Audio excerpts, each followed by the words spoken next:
রাজনীতি একটি চরম অনিশ্চয়তার খেলা, যেখানে শেষ বলে আসলেই কিছু নেই। তবে কিছু কিছু ঘটনা ভবিষ্যতের এমন স্পষ্ট ইঙ্গিত দেয় যা অভিজ্ঞদের চোখ এড়ায় না। এবং ঠিক তেমনই একটি ঘটনা আজ 17 জানুয়ারি শনিবার সকালে রাজধানীর খিলগাঁওয়ে ঘটেছে, যা চরমোনাই পীরের দল ইসলামী আন্দোলন বাংলাদেশের জন্য কেবল একটি সাধারণ দলবদল নয়, বরং অস্তিত্ব রক্ষার এক বড় সতর্ক বার্তা হিসেবে আবির্ভূত হয়েছে। খিলগাঁওয়ে এই ঘটনাটি রাজনীতির মাঠের সমীকরণ নতুন করে লিখতে বাধ্য করছে, কারণ নির্বাচনের ঠিক আগ মুহূর্তে যখন প্রতিটি দল নিজেদের ঘর গোছাতে ব্যস্ত, তখন চরমোনাইয়ের দুর্গ বলে খ্যাত ঢাকা মহানগরী দক্ষিণের ৭৫ নম্বর ওয়ার্ডের সভাপতি গাজী নাসির উদ্দিন এবং এলাকার অত্যন্ত প্রভাবশালী ও পরিচিত ব্যবসায়ী কাজী আক্তার হোসেন সহ প্রায় ১০ জন গুরুত্বপূর্ণ নেতাকর্মী তাদের স্বদলবলে বাংলাদেশ জামায়াতে ইসলামীতে যোগদান করেছেন। এই যোগদান অনুষ্ঠানটি সাধারণ কোনো ঘটনা ছিল না, বরং সেখানে প্রধান অতিথি হিসেবে উপস্থিত ছিলেন জামায়াতের ঢাকা ৯ আসনের প্রার্থী কবির আহমেদ, যা প্রমাণ করে জামায়াত এই যোগদানকে কতটা গুরুত্বের সাথে দেখছে।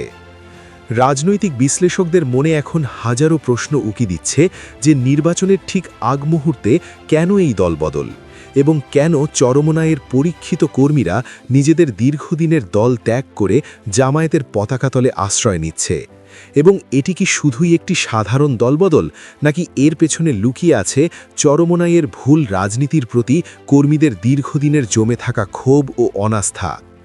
আজকের এই বিশেষ বিশ্লেষণে আমরা মাঠের সেই রূঢ় বাস্তবতাগুলো তুলে ধরার চেষ্টা করব, যা সচরাচর চোখের আড়ালে থেকে যায়।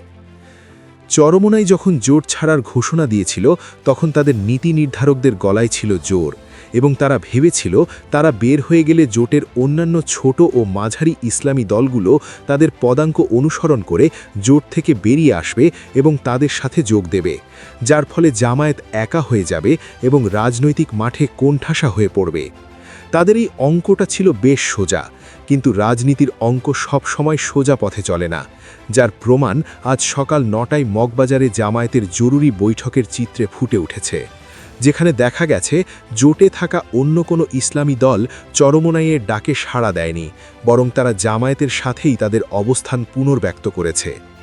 প্রশ্ন হলো, কেন তারা চরমোনাইয়ের সাথে যাবে? কারণ রাজনীতিতে শুধু আবেগ দিয়ে পেট ভরে না, এবং রাষ্ট্র ক্ষমতায় যাওয়ার জন্য আবেগের চেয়ে বাস্তবতাই বেশি গুরুত্বপূর্ণ। চরমোনাইয়ের সাথে গেলে ছোট দলগুলো কি পাবে তা নিয়ে তারা যথেষ্ট সন্দিহান, কারণ নির্বাচন করার জন্য যে বিপুল পরিমাণ টাকা প্রয়োজন, যে বিশাল কর্মী বাহিনী ও সাপোর্ট দরকার, এবং কেন্দ্র পাহারা দেওয়ার জন্য যে পেশি শক্তি ও জনবল প্রয়োজন, তার কিছুই চরমোনাইয়ের দেওয়ার সক্ষমতা নেই। উল্টো দিকে জামায়াতের সাথে থাকলে তারা ফাইন্যান্সিয়াল, লজিস্টিক এবং ম্যান পাওয়ার সহ সব ধরনের সাপোর্টই পাবে, যা একটি নির্বাচনে জয়ের জন্য অপরিহার্য। চরমোনাইয়ের এই ক্যালকুলেশন বা অঙ্কটা গোড়াতেই গলদ ছিল, কারণ তারা ভেবেছিল তারা ইসলামী রাজনীতির লিডার বা নেতৃত্ব দেবে, কিন্তু বাস্তবে তারা হয়ে গেল লোনার বা একা, এবং তাদের এই একঘরে হয়ে যাওয়াটা তাদের কর্মীদের মনোবল ভেঙে দিচ্ছে।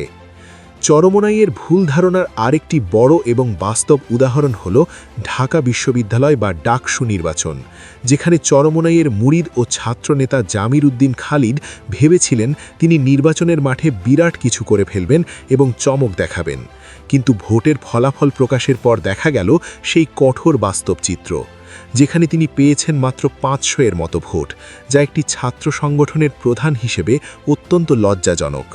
তখন তিনি কান্না করে বলেছিলেন সাদিক কায়েম তার ভোট খেয়ে দিয়েছে, এবং হয়তো কথাটা মিথ্যা নয়, কিন্তু এর পেছনের লজিকটা বা যুক্তিটা বুঝতে হবে। ডানপন্থী বা ইসলামী মাইন্ডের ভোটাররা যখন অপশন পায়, তখন তারা লোকাল ব্র্যান্ড খায় না, বরং তারা ইন্টারন্যাশনাল ব্র্যান্ড বা পরীক্ষিত শক্তির দিকেই ঝোঁকে।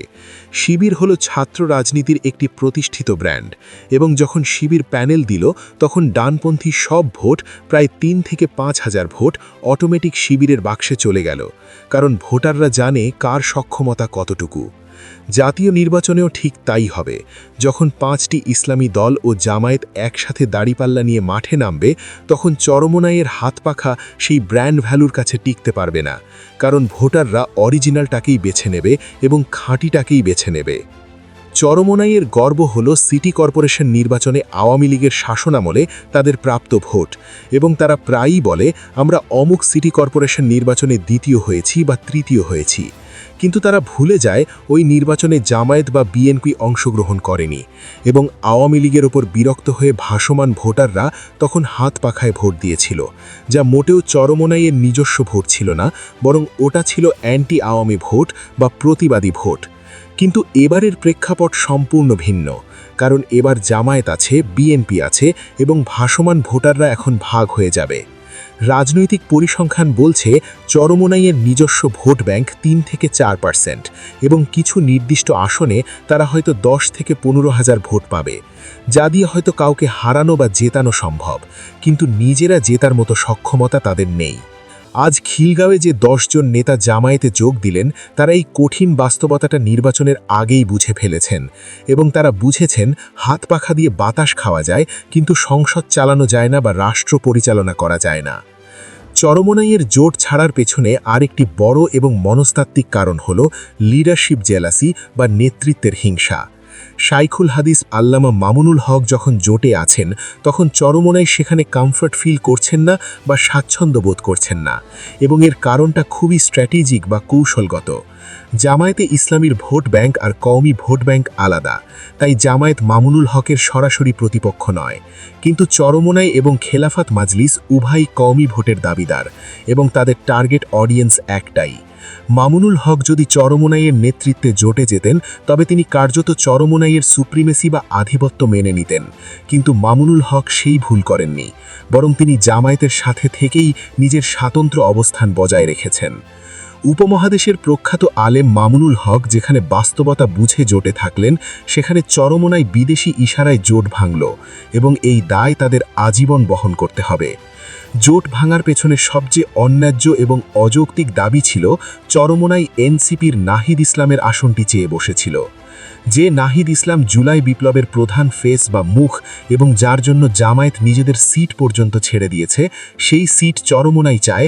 এটা কি রাজনীতি নাকি ছেলে খেলা, তা নিয়ে জনমনে প্রশ্ন উঠেছে। জামায়াত এই আসনটি তৈরি করেছে, এবং ভোটার মাইগ্রেট করে তারা নাহিদকে সম্মান জানিয়ে স্যাক্রিফাইস করেছে। সেখানে চরমোনাইয়ের এই দাবি ছিল পুরোপুরি অযৌক্তিক এবং অগ্রহণযোগ্য।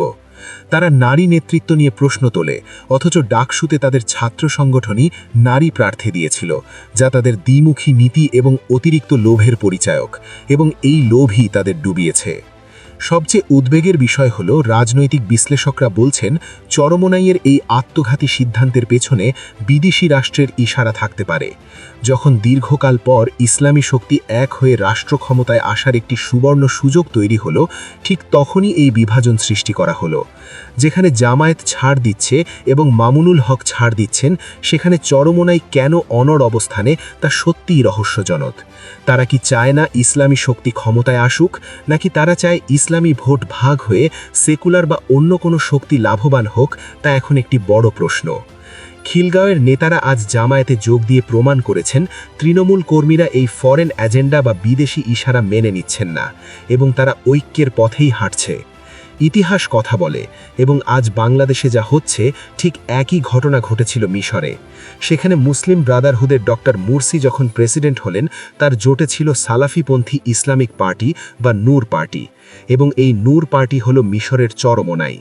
মুরসি ক্ষমতায় বসার মাত্র 3 মাসের মাথায় এই নূর পার্টি সেনাবাহিনীর সাথে ষড়যন্ত্র শুরু করে, এবং তাদের দাবি ছিল মুরসি কেন এখনই খেলাফত ঘোষণা করছেন না এবং হাত কাটার আইন জারি করছেন না।